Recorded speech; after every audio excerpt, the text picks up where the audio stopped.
அன்பர்கள் அனைவருக்கும் என்னுடைய இனிய காலை வணக்கங்களை தெரிவித்துக் கொள்கின்றேன். இன்று வெள்ளிக்கிழமையாகும்.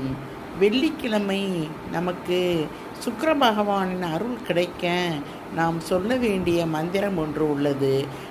ஒருவன் மிகவும் செல்வச் செழிப்புடன் இருக்க வேண்டுமென்றால் அவனுடைய ஜாதகத்தில் சுக்கிரன் உச்சத்தில் இருக்க வேண்டும்.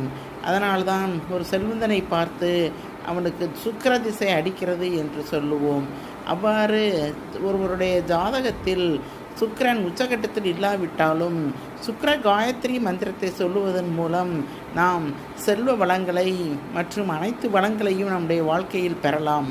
அந்த சுக்கிர காயத்ரி மந்திரம் என்னவென்றால், ஓம் அச்வத்வஜாய வேத்மகே தனுர்ஹஸ்தாய தீமகி தன்னோ சுக்கிர பிரசோதயாத். இதை வெள்ளிக்கிழமை என்று